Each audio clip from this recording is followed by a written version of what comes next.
Welcome to Enchanted Moments podcast. I'm Monica. I'm Spencer. And this is Creme Brulee.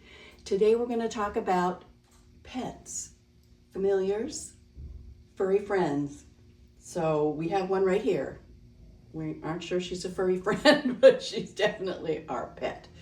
I want to talk about spirits and souls in regard to pets, or all creatures, all things. We know that each and every one of us is a spark of divine creation. So anything that is created is a spark of divine. Doesn't matter if it's a human being, alien from another planet, a pet, an animal in the forest, actually even insects. I know. I've never figured out why stink bugs exist, but that's my problem. But our pets become very close with us. Some of them drive us crazy, and others really fill a warm and wonderful spot in our lives. The thing about pets is they do have souls in a spiritual sense because they are a spark of divine creation. And what has been shared is that not all pets or all animal spirits, souls are created equally. There is the opportunity for animals to individuate, which, creates them in a more conscious soul state. Some just exist and love their lives, just like we are human beings and we live the human being life. The cat lives a cat life, or the dog lives a dog life, or the snake lives a snake life. But there are opportunities for these little animals to become more conscious of themselves. So once an animal is conscious that it exists individually, its soul becomes more conscious. So we have to think of our animal friends in a broader sense than just existing. Many just do, but that's their place in what they came to experience. I think you're having a pretty gosh darn good experience, kiddo. And many of our animals do. They love us, we love them. They are part of our daily lives. They enrich them. It offers an opportunity for we as humans to actually be bigger than we are, kinder, gentler, more loving. But it's interesting because no matter what, consciously aware of themselves or not, they do cross over into the next dimension. And I know that to be true because my dad never comes to see me without an animal. In fact, when someone who does not know me says I see a male and he is with a big dog, it's always my dad because he was a Great Dane rescue guy. He went and got all the unwanted Great Danes and took them into his life and cared for them. So, yeah, I know they're over there. Mm-hmm.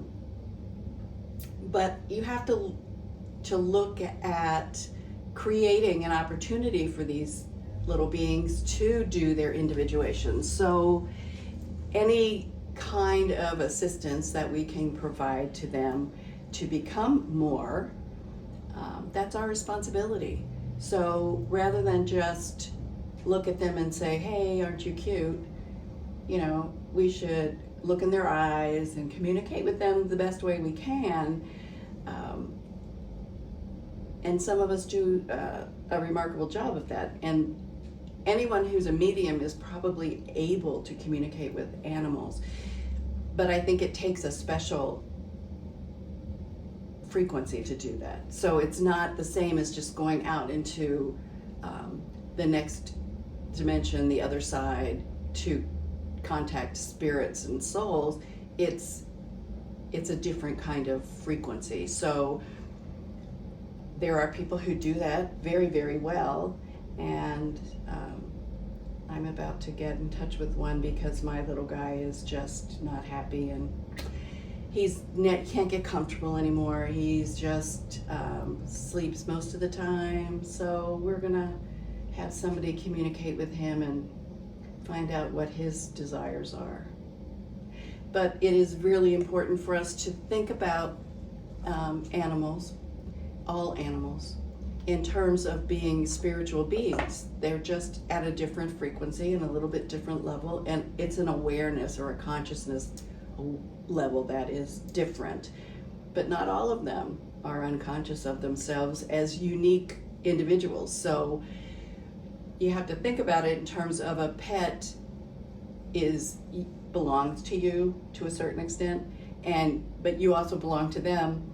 And when they realize that they're unique and exist uniquely, then they're more conscious, soul conscious. So, when you start thinking about animals in this respect, you have to have a little bit of a broader sense of treating animals differently, I think.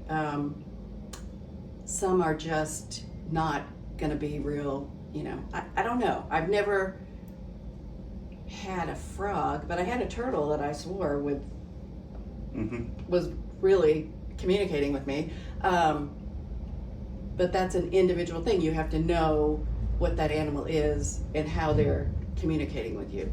But we sometimes kid about not stepping on bugs, but whenever possible, we should treat other life forms as much as we would treat somebody else with respect and care. It's like, okay, what if, we know other life forms exist in the universe, right? So if one comes and looks like an insect, do you feel like you can just crush it, spray it with Raid? No. It's an entity. It's got a soul. It's conscious. It communicates. It's just maybe an insectoid. We can't really judge, or we shouldn't judge those things. What if you have people have said, well, I've been contacted by reptilian aliens. Well, okay.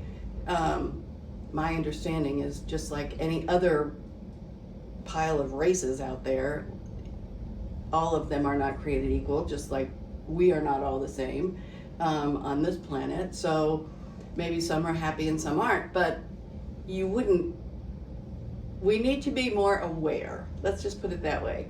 If they all show up tomorrow, what are we going to do? So if you want to practice with your pets, accepting that other life forms are just as important as we are, then it may not be such a shock to our system when other life forms show up and we have to deal with that. I personally think it would be very exciting. Our animals will probably be nicer than we will. So practice with your pet, try to communicate, and be more aware of their level of consciousness. Maybe they don't have one. It's just, and that's okay. That's not where they are. Just like we have people who are more aware and more conscious and more in a higher frequency than others. So I just think everyone should be practicing treating other life forms more gently and caringly than maybe we have in the past. So please, we want adopting cats, dogs, any homeless animal that needs help and support. We're all for that.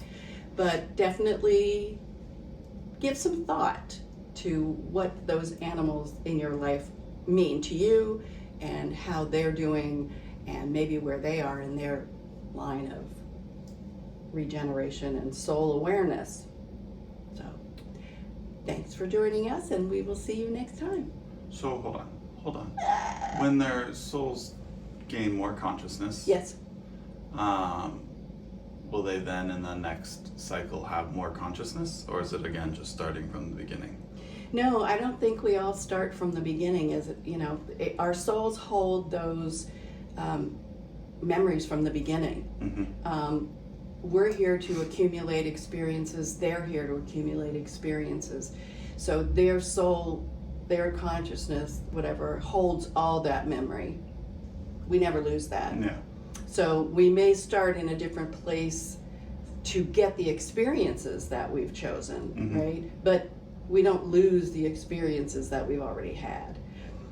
Our Kundalini comes in at the exact same level as we left. So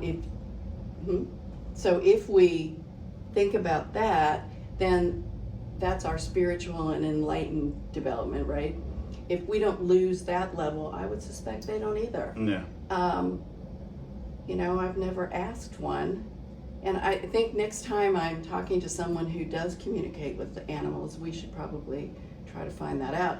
But given that we're all the same, we're all sparks of creation, I would think if we're keeping our enlightenment level into the next incarnation, then I would suspect the animals do the same thing. So you probably might have an animal or a pet or, say a dog that comes in more consciously aware of its individual self than, say its first chirp out. However, I think just like humans, they go through puppyhood, and so part of their existence is being cared for and taken care of, and you don't have that self-awareness yet. Yeah. So, but that's just a psychological thing. That's not your spiritual awareness.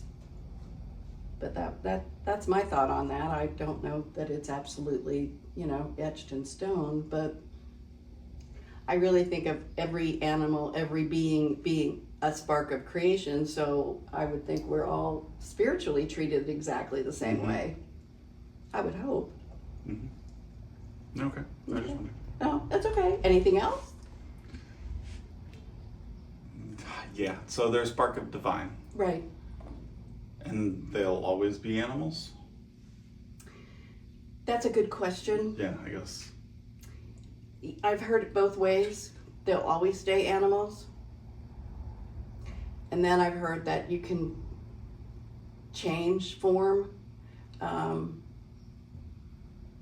So I don't know. Yeah. I think that's one of those things that we may never know until somebody does know and shares it, or we get to the other side and go, hey, that really does happen, but I don't know for sure. I know we can be beings on other dimensions. We can be beings on other planets. So how we're uniquely five senses, and they're pretty close. I mean, when you think about that, so I don't have a clue, but if we go to other planets, I think we have less opportunity for some things that we had in this kind of life. I'm not sure we equate that to being an animal, or if it's just a different soul form. I don't know. It's an interesting thought, but if we could figure that one out, we'd probably know a lot more. Yeah. I would think, but I don't know. It makes sense on some levels and not on others. Yeah. So it's just kind of, do we start out as amoeba and then, gradually work our way up? But I don't think that's true. I think we incarnate where we're supposed to get an experience. Okay. So, Yeah. But Yeah. I wouldn't mind being, my grandmother used to say, she always wanted to come back as one of our dogs because they were treated better than a lot of people. As a kid, I always wanted to come back as my grandma's cats. I know, because they just got love and attention and care. Food, yeah. And and no responsibility. Yeah. Yeah, we're just there to be cute. Even as a kid, I knew it. Who wants to be an adult? True. Right? That's why Peter Pan is such a popular story. Oh, yeah. I won't grow up. I think we have people like that, unfortunately, but yeah.